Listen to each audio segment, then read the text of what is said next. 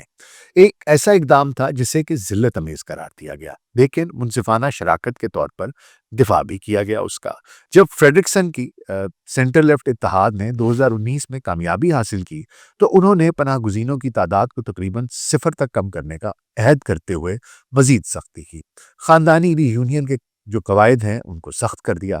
مثلاً جو شریک حیات ہے، اگر آپ کا شوہر یا آپ کی بیگم ڈنمارک میں ہے تو جو شریک حیات ہے اس کو سالوں انتظار کرنا پڑتا ہے، مالی استحکام ثابت کرنا پڑتا ہے، ایفیڈیوٹ دینا پڑتا ہے کہ جناب میں ان کا خرچہ اٹھا سکتا ہوں یا اٹھا سکتی ہوں، اور دونوں کو زبان کے ٹیسٹ پاس کرنا پڑتے ہیں۔ متوازی معاشرے اس کا کہ تاکہ غیر مغربی جو تارکین وطن ہیں ان کو انکلیو سے نکلنے کا کہا جاتا ہے، تاکہ ان کا جو ایک انٹیگریشن ہے اوورال پوری یورپین سوسائٹی میں وہ کی جا سکے، جیسا کہ آپ کو انگلستان میں دکھائی دیتا ہے، برمنگھم ہے یا اس طرح کے دوسرے علاقے ہیں جہاں پر کہ آپ چلے جائیں تو آپ کو لگتا ہے جیسے آپ ایشیا میں آ گئے ہیں، سب لوگ شلوار قمیضوں میں پھر رہے ہیں، سموسوں کی دکانیں، تو وہ کہتے ہیں ایسا نہیں ہے، آپ کسی ایسے علاقے میں نہیں رہ سکتے جہاں پر کہ خاص فیصد تناسب جو ہے آبادی کا وہ اس ایک خاص پرسنٹیج سے زیادہ نہ ہو امیگریٹس کا، تاکہ آپ پوری کی پوری سوسائٹی میں انٹیگریٹ ہو سکیں، نہ کہ آپ اپنا ایک 1.5 انچ کی مسجد بنا کر بیٹھ جائیں۔ ڈنمارک کا جو نقطۂ نظر ہے یہ غیر معذرت خانہ طور پر امتیازی ہے۔ کس طرح سے یہ بھی میں آپ کو بتاتا ہوں۔ دیکھیں، روس کے 2022 کے حملے سے فرار ہونے والے یوکرینینز جو ہیں ان کو تو فوراً مستقل پناہ ملتی ہے۔ اب یہ ایک اتنی بڑی ڈائیکوٹمی ہے اور اتنی بڑی دوغلا پن ہے، میں کیا کہوں اسے، کہ یوکرینینز کو تو فوراً مستقل پناہ مل جاتی ہے، لیکن شامی پناہ گزینوں کی حیثیت کو کم کر دیا گیا ہے، کیونکہ شام کے کچھ حصے جیسے ہی وہ مستحکم ہوئے انہوں نے ان کو کہا جی آپ واپس چلے جائیں۔ 2025 تک ان پالیسیوں نے پناہ کی درخواستوں کو 40 سال کی کم ترین سطح پر پہنچا دیا ہے۔ صرف 2,000 گرانٹس سالانہ ہوتی ہیں، جو 2015 کی بلند ترین سطح سے 85% کم ہے۔ شماریات ڈنمارک کے سروے سے پتہ چلتا ہے کہ 70% شہری اس کی منظوری دیتے ہیں، وہ کہتے ہیں جی بالکل ٹھیک ہو رہا ہے، حالانکہ یہی سویڈن میں 55% ہے، برطانیہ میں 50% ہے، جرمنی میں 45% ہے، یا فرانس میں 40% سے کہیں زیادہ۔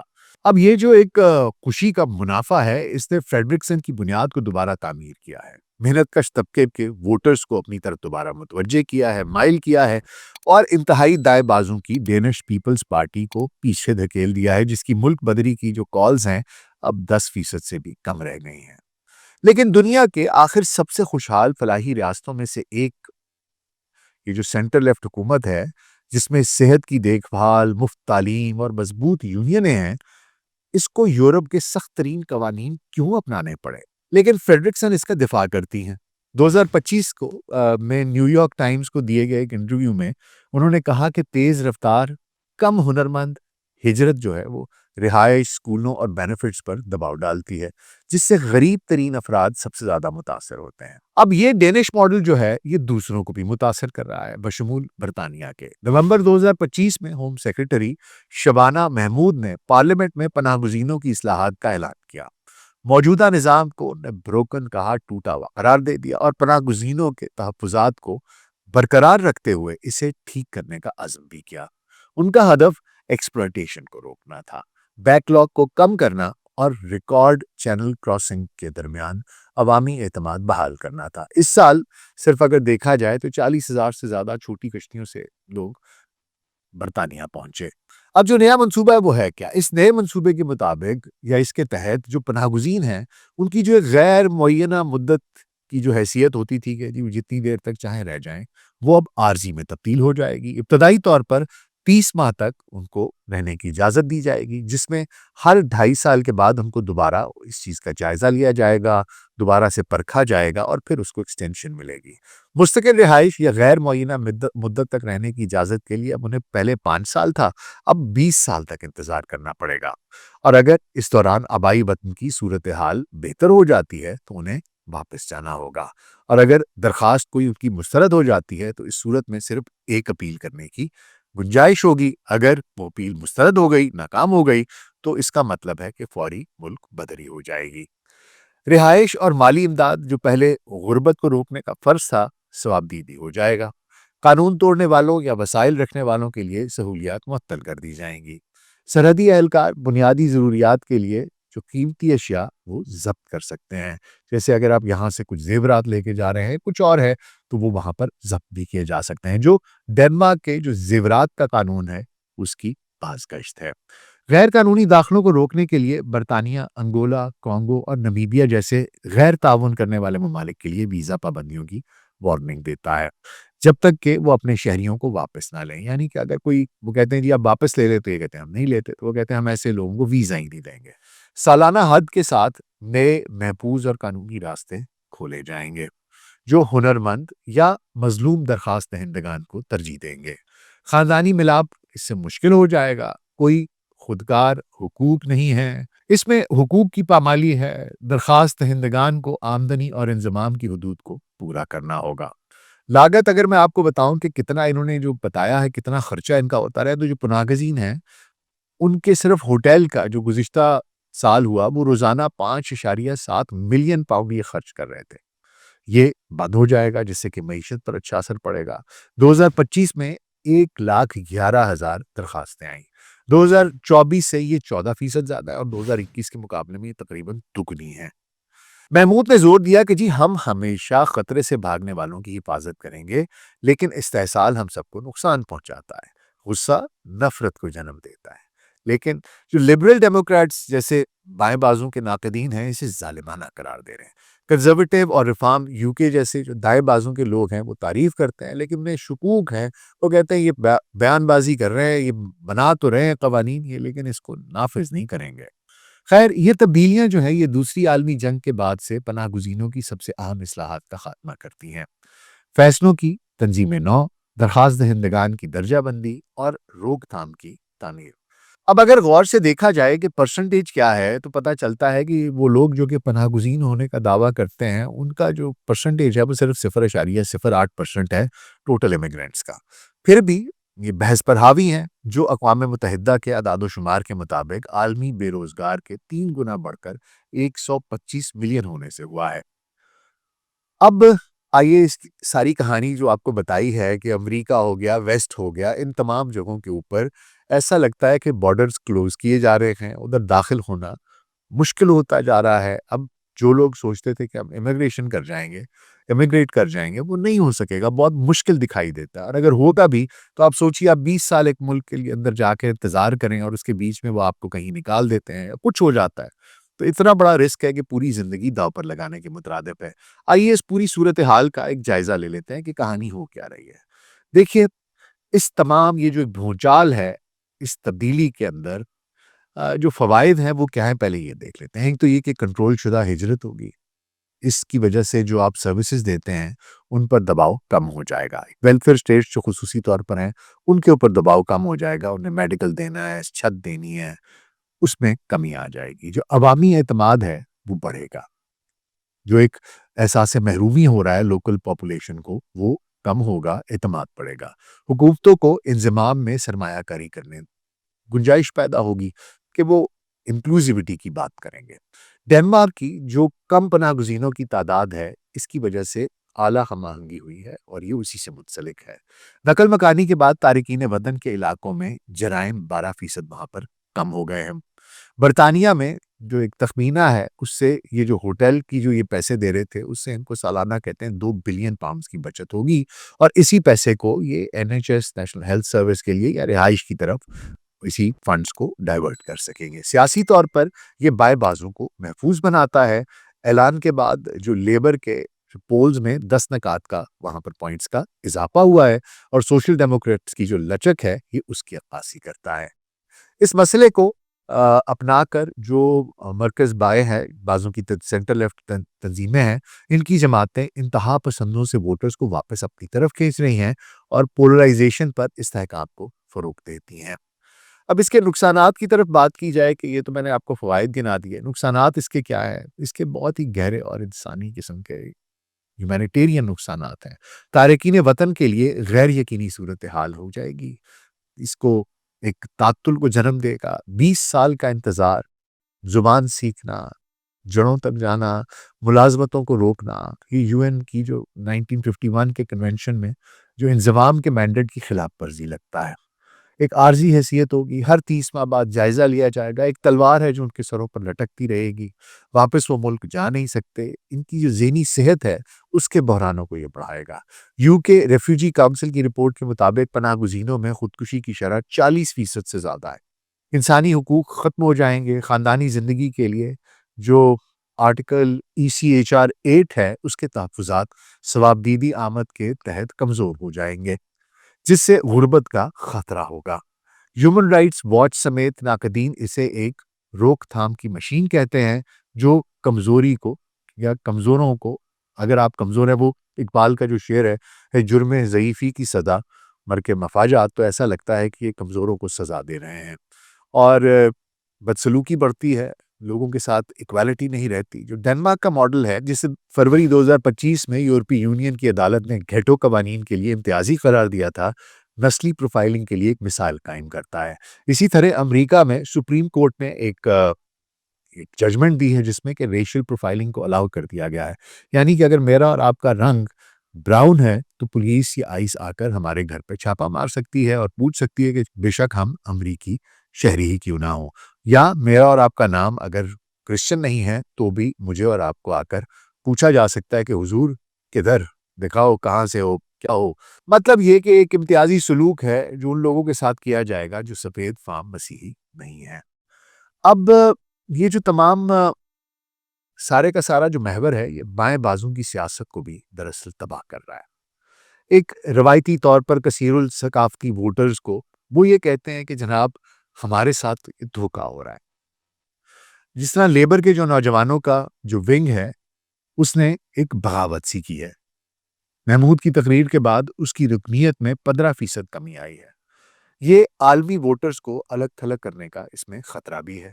اور اس کے علاوہ جو ترقی پسند ہیں ان کو کہا جا رہا ہے کہ جناب آپ تو بہت منافق قسم کے لوگ ہیں، آپ جرائم پر سخت اور سرحدوں پر نرم ہیں.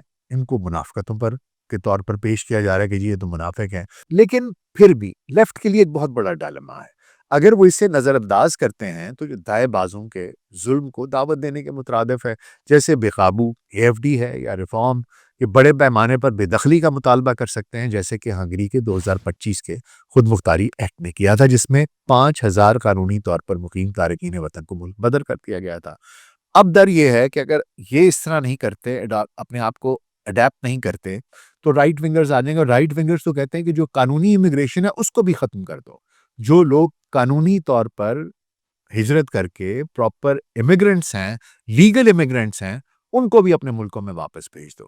تو اگر لیفٹ اپنے آپ کو اڈیپٹ نہیں کرتا، اپنے آپ کو چینج نہیں کرتا اور غیر قانونی تارکین وطن کے اوپر کریک ڈاؤن نہیں کرتا تو جو قانونی تارکین وطن ہیں، جو قانونی امیگرنٹس ہیں، لیگل امیگرنٹس ہیں، ان کے اوپر بھی خطرہ ہے. دراصل اس کے پیچھے کا پس منظر دیکھیں اگر تو یورپ نے، برطانیہ نے، انہوں نے چاہے 19ویں صدی ہو، 20ویں صدی ہو، 18ویں صدی ہو، انہوں نے نوآبادیاتی نظام قائم کیے رکھا. ان کی نوآبادیاں تھیں، ان کی کالونیز تھیں جن پر یہ حکومت کرتے رہے. ان ملکوں کو جا کر انہیں لوٹا. پھر جب وہاں سے چھوڑ کے آئے تو وہاں پر ایسے سیاسی نظام چھوڑائے، ایسی مملکتیں، ایسی شہنشاہیاں چھوڑائے جو کہ اس علاقے کو ترقی نہ کرنے دیا جس نے. اس کے علاوہ آپ پوری دنیا میں دیکھ لیں، جتنی بھی جنگیں اور آمریتیں ہیں وہ ویسٹ کی حمایت کے بغیر پیدا نہیں ہوتی. عراق ہو، لیبیا ہو، افغانستان ہو، اس میں امریکی مداخلت، اس کی کون اس کو ڈینائی کر سکتا ہے. اور یہی پناہ کے سب سے بڑے ذرائع بھی ہیں. 2001 سے اب تک 38 ملین افراد کو ان جنگوں کی وجہ سے یہ بے گھر ہوئے ہیں. UNHCR کے مطابق سعودی عرب کو یورپ کی ہتھیاروں کی فروخت یمن کے بحران کو ہوا دیتی ہے، جس سے سالانہ 20,000 یمنی وہ آ کے اسائلم سیک کرتے ہیں. شام میں پراکسی تنازعات نیٹو اتحادیوں کی حمایت سے ہو رہا ہے. 13 ملین افراد کو اس کی وجہ سے بے گھر ہونا پڑا. اسی طرح چاہے پاکستان ہو، چاہے افغانستان ہو، یہاں پر بھی لوگوں کے کچھ سیاسی اختلافات رہتے ہیں. جس طرح پہلے کسی زمانے میں پیپلز پارٹی زیر اطاعت ہوتی تھی، پھر کچھ عرصے کے لیے نون لیگ آئی، ابھی پی ٹی آئی ہے۔ اب جو ان کے سیاسی ورکر ہیں وہ بھاگ کر بھی وہاں چلے جاتے ہیں۔ بہت سے لوگ سمجھتے ہیں کہ جناب ہم اس میں ہمارا کیونکہ نظریاتی اختلاف ہے، سیاسی اختلاف ہے، اس لیے ہم یہاں پر نہیں رہ سکتے، اور کریک ڈاؤن ہوتا ہے تو وہ بھاگ جاتے ہیں۔ اور اعداد و شمار یہ بتاتے ہیں کہ پاکستان 2024 میں برطانیہ کی درخواستوں میں سر فہرست ہے۔ 10,500 درخواستیں اسائلم کی پاکستان سے موصول ہوئی ہیں، اور اس کے بعد پھر افغانستان ہے اور پھر ایران ہے۔ دونوں ممالک میں آپ وہاں پر بھی دیکھ لیں، وہاں پر تو اس سے بہت زیادہ حالات خراب ہیں، لیکن یہاں پر بھی ایک پولیٹیکل پولرائزیشن ہے، جس کی وجہ سے لوگ یہاں سے، جن لوگوں کے ایک اسٹرانگ اسٹرکٹ قسم کے پولیٹیکل ویوز ہیں، وہ کہتے ہیں کہ ہم یہاں نہیں رہیں گے، وہ جا رہے ہیں۔ اب اگر آپ افغانستان کو دیکھیں تو وہاں پر امریکی انخلاء کے بعد طالبان کے دوبارہ عروج اور مغربی قرضوں سے منسلک آئی ایم ایف کی کفایت شاری سے پیدا ہونے والے جو معاشی اثرات ہیں، اس سے پریشان ہو کر بھی لوگ جا رہے ہیں۔ پاکستان میں صرف اور صرف سیاسی مسائل نہیں ہیں، یہاں پر بھی اب آئی ایم ایف جس طرح کے رولز بناتا ہے، جس طرح کی چیزیں بناتا ہے، اس کا پاکستان کی معیشت پر بہت گہرا اثر ہو رہا ہے۔ اس کی وجہ سے بھی لوگ بھاگتے ہیں۔ پاکستان، افغانستان، ایران میں بھی آپ کو پتا ہے کہ ایک اسٹرکٹ ریلیجیس رژیم ہے، جس کی وجہ سے لوگ بھاگتے ہیں۔ سب کچھ بند ہے، ادھر بھی اکانومی بہت مشکل ہے۔ اس کے علاوہ جیسا کہ میں نے آپ کو بتایا، یورپ کا صرف یہی جرم نہیں ہے، انہوں نے جو نوآبادیاتی نظام قائم کیے رکھا 19ویں 20ویں صدی پر، یہ تمام بھی ان کا قصور بنتا ہے۔ تو بات یہ ہے کہ اگر آپ کاز کے لیے ذمہ دار ہیں تو جو اس کا ایفیکٹ ہے اس پہ اپنا حصہ لینے کے لیے کیوں بھاگتے ہیں؟ وہاں پھر آپ کو خوف آتا ہے۔ ادھر سے آپ یہ ملک کئی صدیوں تک لوٹتے رہے، ہندوستان کو لوٹتے رہے، آپ نے کیا کیا نہیں کیا، اور اب اگر یہاں کے کچھ امیگرینٹس وہاں جاتے ہیں تو آپ کو تکلیف ہوتی ہے۔ ستم ظریفی یہ ہے جی، مغرب جو زیادہ تر جتنا بھی پوری دنیا میں جتنا بھی عدم استحکام ہے، یہ اس کا معمار ہے۔ اب جب اس کے نتائج آئے ہیں تو اس کے خلاف ان کو ڈر پڑ گیا ہے کہ اس کا، اور ابھی تو بہت اشر اشیر کچھ پرسنٹیج ہے، 0.08% میں نے آپ کو بتایا، یہ اس سے بھی گھبرا گئے ہیں اور کہتے ہیں کہ جی ہم پالیسیاں سخت کر لیں گے۔ کیوں؟ کیونکہ ان کے اپنے لوگ بیکلیش دے رہے ہیں۔ یہ علیحدہ بات ہے کہ ان کے اپنے لوگ نہ تو خود کام کرتے ہیں، نہ اس طریقے سے پڑھتے ہیں، جو پڑھتے ہیں کام کرتے ہیں انہیں ان چیزوں کی پرواہ نہیں ہے۔ اب کیا ہو رہا ہے؟ اب یہ پالیسیاں سخت کر رہے ہیں، حدیں مضبوط کر رہے ہیں، واپسی بھیج رہے ہیں، جن لوگوں کو یہ سمجھتے ہیں کہ جناب یہ ہم نہیں رکھیں گے، واپس بھیج رہے ہیں، روک تھام کر رہے ہیں۔ تو جو بیچارے لوگ بے گھر ہیں یا جنہیں اپنے وطن میں وہ نہیں رہ سکتے، تو وہ کہاں جائیں گے؟ کوئی آپشن باقی نہیں رہتا۔ آئی پی سی سی کے مطابق 2030 تک صرف موسمیاتی ہجرت میں 200% اضافہ ہوگا۔ اس سے کیا ہوگا؟ پھر لوگ کہاں جائیں گے؟ اب معاملہ یہ ہے جناب کہ اس خوف میں وہ جو کاموں کی ایک لگرانڈ ریپلیسمنٹ کی تھیری تھی اور جو سازشی نظریات ہیں، ان کو پکڑ کر اور آپ پناہ گزینوں کو مسترد کر رہے ہیں اور آپ اپنی سرحدیں بند کر رہے ہیں، تو مغرب جو ہے یہ اپنی اخلاقی بنیاد کو ختم کر رہا ہے، ایک منافقت دکھا رہا ہے، اور یہ آنے والے وقتوں میں تنہائی پسندی کو دعوت دے گی، جو کہ آمریت جیسے مشترکہ خطرات کے خلاف اتحاد کو کمزور کرتا ہے۔ ان تمام خدشات کے بیچ میں کہ اگر دائیں بازو آ گیا تو لیگل امیگرینٹس بھی چلے جائیں گے، اور اگر لیفٹ آتا ہے تو وہ اپنے آپ کو لچک دکھاتا ہے، اور جو انلیگل امیگرینٹس ہیں یا جو اسائلم سیکرز ہیں، آپ ان کو بھی کہتے ہیں کہ یہاں سے دوڑ جاؤ، بھاگ جاؤ اور زندگی مشکل بناتے جائیں۔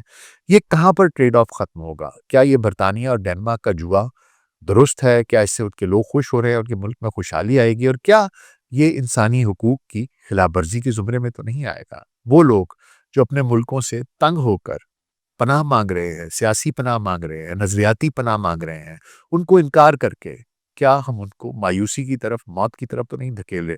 یہ ایک فائن لائن ہے جی، اس کو کس طریقے سے اڈاپٹ کیا جائے گا یہ تو آنے والا وقت بتائے گا، لیکن جو مجھے دکھائی دے رہا ہے نوشتہ دیوار یہ ہے کہ آپ جس ملک میں ہیں وہیں پر اپنا نظام پیدا کریں، وہیں پر اپنے لیے کامیابی ڈھونڈیں، اپنے ملک کو اپنا ملک سمجھیں، جیسا بھی ہے وہیں پر رہ کر اس کے ساتھ لوئل ہو کر، اس کے ساتھ محب وطن ہو کر اسی مٹی کے اندر اپنا نام پیدا کریں اور اپنے ملک کو اور اپنے قوم کو ترقی کی طرف لے کے جائیں۔ مغرب کے راستے آہستہ آہستہ آہستہ آہستہ بند ہوتے جا رہے ہیں، یہاں سے ہجرت کرنا بے حد مشکل ہو جائے گا، شاید وہ اپنے تہیں درست بھی ہیں۔ ہم اپنے ملک کو، اپنے قوم کو اوپر کیوں نہ لے کے جائیں؟ انشاءاللہ چیزیں ہر جگہ پر بہتر ہو جاتی ہیں۔ محنت کرنے کی ضرورت ہے، اپنا مقام بنانے کی ضرورت ہے۔ مغرب پر میرا بھی خیال ہے کہ مستقبل میں رعایت کرنا حماقت ہوگی، وہاں پر جو لوگ جائیں گے بھی ان کی زندگیاں مشکل ہوں گی۔ یہ ایک میرا تجزیہ ہے، آپ کا اس بارے میں کیا خیال ہے مجھے کامنٹس میں ضرور بتائیے گا۔ اپنا خیال رکھیے گا، شکریہ۔